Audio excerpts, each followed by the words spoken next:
We're back with Gary Mauna Kea IV, president and founder of Ma'o Organic Farm and Aloha Aina Cafe. Gary, can you continue telling us about how this has impacted the youth and how for them to see what lies ahead of their future? Well, I guess, wow, the future is just, it's so incredible opportunity in organic agriculture. We've set up relationships and partnerships with people like David Cole, who's now the CEO of Maui Land and Pine. And, two of our youth last week went to Maui Land and Pine to help show them what we're doing in organic agriculture and network with Lahaina Luna High School. So, the level of esteem that they're given from other people in the marketplace and the sense of pride they can get from the thing they've already done is radical. I think the most important piece, though, is how what they learn and how they perceive this business opportunity unfolds to the other youth we work with.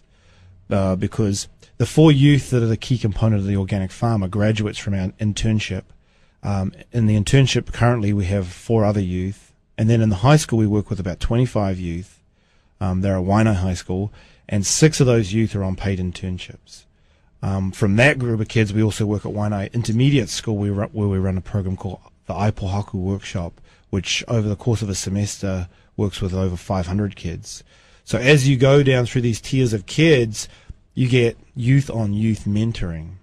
So it's not some Hale guy from New Zealand solving the problems for these kids, but them solving the problems with themselves and figuring out a solution for whatever's going on wrong in their families. I think the coolest thing about agriculture, whether it's organic or whatever, is that on a constant daily basis you always have these problems. Something breaks, some bug eats something else, and you've always got to look at problem solving.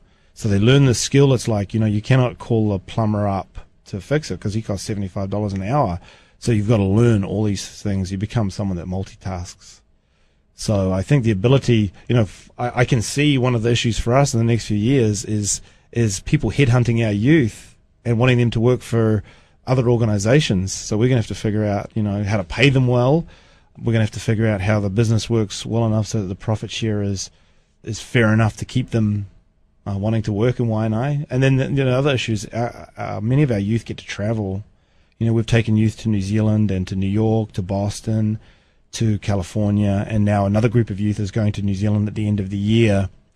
I can see that those things look attractive. There's other youth doing cool things down there, and so the idea of losing some of these youth is sort of a double-edged sword. It's fantastic for them to have these opportunities, but we've got to keep training more youth to take their places.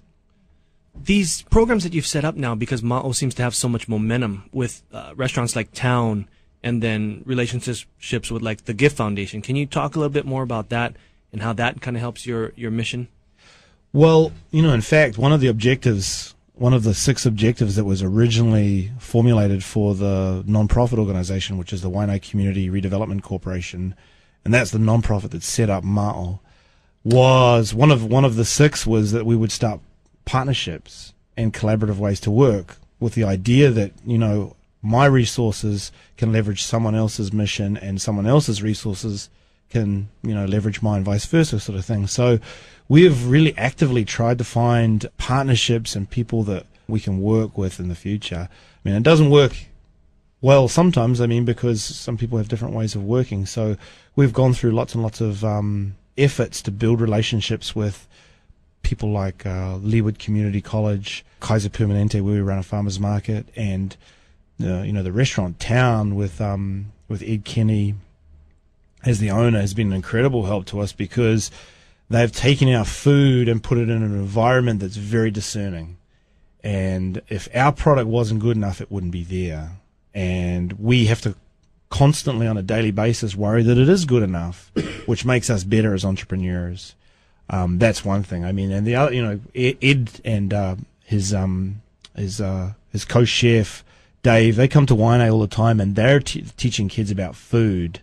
So the concept working with them is we want to teach kids love and respect for food because we can open a can of Spam, we can open a can of whatever, and that's fine to eat every now and then. But the idea that we have our producing our own food in our backyard, whether it's pork or hogs for kalua, or whether it's luau for, to make laulaus, or whatever, we should be producing it ourselves, because at least in Waino we have the land to do it and the resources to do it. So, I mean, the town relationship has given us a lot of pride. Our greens are mentioned at the top of their menu, which is really cool. In terms of the GIFT Foundation, the GIFT Foundation are, a group of youth around 25 to 45, and they have helped to fund some of our programs, yeah. Thanks for tuning in. Stay tuned for more on Greater Good Radio.